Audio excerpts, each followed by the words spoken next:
Big Z Reviews. Never Surrender, a Galaxy Quest documentary, just had this Phasma event last night when I'm filming. And, I traveled like 2 hours to go to the theater that was showing it. And I'm really glad I did because not only was it cool seeing intros from some of my favorite YouTubers on the big screen, but they also created a really excellent documentary.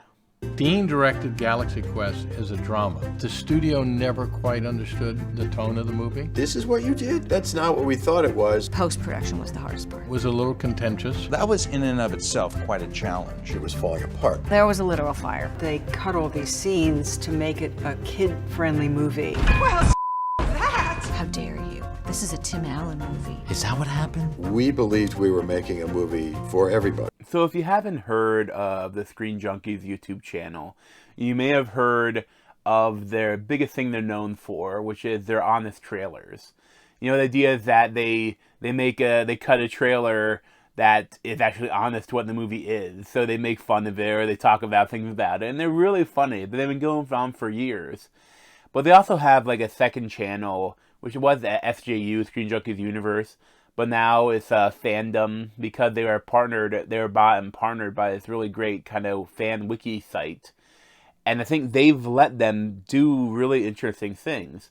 Because there have been a lot of shenanigans in the past couple years with them. Because one of the creators, Andy Signor, was kind of caught up in the Me Too movement. And then their previous owner, which is Defy Media, they turned out to be complete scumbags, but they essentially stole millions of dollars from YouTube creators after, like, they're like an MCN where YouTube would send them the money and they'd send the money to the YouTubers and they'd help with contracts and different things. But they essentially just took all the YouTubers' money and ran with it. It was pretty bad. And there have been a lot of shenanigans with that. But I watch them like every day.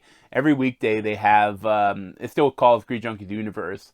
They have, a show that talks about whatever news is going on with entertainment and movies. And they also do movie reviews.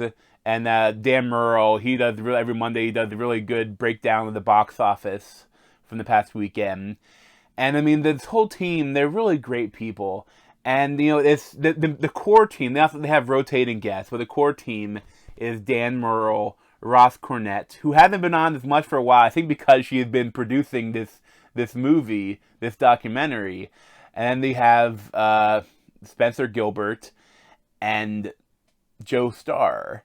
And that's kind of like the main core of the Screen Junkies team that you see on screen. And they're also they're the writers and of the honest trailers and produce stuff. They're kind of the face that you would know, that the regulars, and they're the ones they kind of opened the event. And they had it's really funny. They did a special honest trailer for the movie, which was really good. And they also did a little bit of a comedy skit kind of talking about who they are and what they did. And it's really great. It's really cool seeing them on the big screen like that. I've always seen on my laptop, and they went into the movie, and I wasn't sure how good it was going to be, But I like documentaries. It's not my favorite thing, but I do like documentaries. And you can make a bad documentary, but this one is really good. And they got everyone you would want.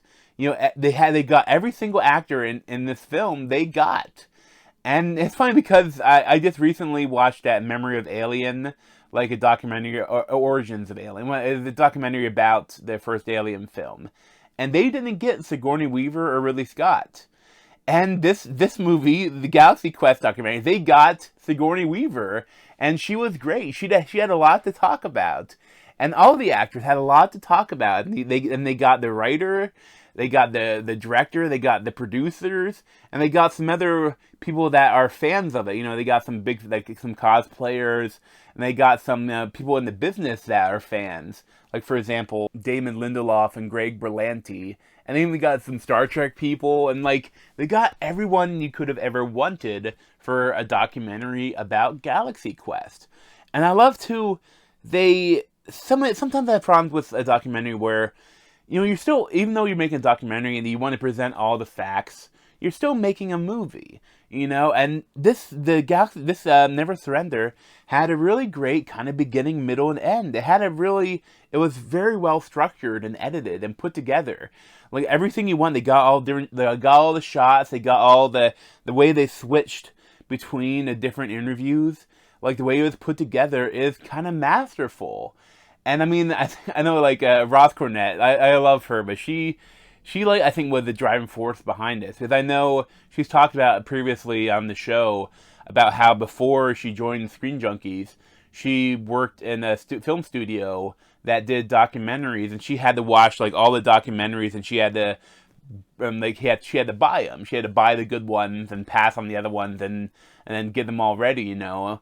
And I think that she's showing her experience, because, like, especially, and I love too with fandom is letting them do these things. But you know, previously to this, after they got fandom, they've done a 30-minute documentary about Twilight, and that's like essentially where like in the book they like the author decided on like the where the wettest town is or whatever that rains the most out of the year. She like Googled it. And this one little town, and that's where she set the books.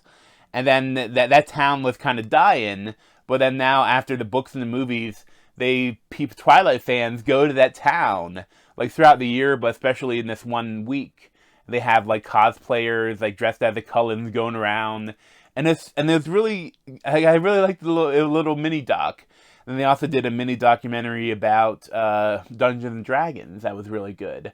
And this is their first feature film, their first feature-length documentary. And I really loved it, and I really am looking forward to see what else they will do. Because I mean, they're showing their skill, like, and they could get everything, you know, the producers and the editing and like the writing behind, like, you know, setting up the story are all surrounding the Galaxy Quest film. Like, there's so much I didn't know about it that they talked about. You know, how Harold Ramis, you know, the director of Ghostbusters and a lot of other films, like he was originally a director, and then he backed out because he didn't want Tim Allen, among other things. Well, they talked a lot about behind the scenes stuff and stuff that, I mean, the documentary may not normally get. And like they also talked a lot about how, you know, the tone on the set and a lot of things on the set. And I said, like, the only person that they can't get, of course, is Alan Rickman, because he has passed. But they still get him in it, kind of. They show him what he was like on the set, because the director, when they're in the one desert area, and like I think it was in Utah, like the Goblin Desert or something like that, like he had recorded some like home video footage to send to his kids. And so it's like, it's really kind of cute with Alan Rickman, like, being all serious, like, look what your father has me doing out here in this desert, or something like that. And because he's wearing, you know, the alien call. And, like, but then he smiles. You see that he has that dry wit. And they do, when the time comes, you know, like, later on, they have to talk about, you know, that they were going to maybe do a show, but then actor Alan Rickman died. And they have a really touching kind of tribute to him, and the actors and the director, and they talk about, you know, what he meant to them and how nice he was on the set and afterwards. And then there's a lot of stuff too about how the real life him and Tim Allen kind of mashed the movie version in Galaxy Quest. There's so much great material there. They really covered the film from all angles, and it was everything you would want from a Galaxy Quest documentary. And I'm just really impressed at what they made. And I'm really glad I was able to support it and go to this Phasm event. And I mean, I'm not sure exactly how they're going to release it now. I mean, maybe they might partner with someone and release it maybe on streaming, or they haven't announced it yet. But I know they have plans for a further release. Like, it wasn't just this one night thing. So, I mean, keep an eye out for it whenever it does release. And I would highly recommend it. Like, I thoroughly enjoyed it. It was an excellent documentary. It's honestly one of the best documentaries I've seen in a while. You know, it got everything wanted, but it wasn't too long. It wasn't too dry. It kept you entertained and had bits that you could laugh at. It had bits that your eyes could tear up a little at. And then honestly, it's kind of like a perfect documentary. Probably give like a 9.5 out of 10. I would highly recommend it. But thanks for watching. You should either replace on my head and subscribe to me and see over there. Thanks. This has been a Big Z video. Thanks for watching.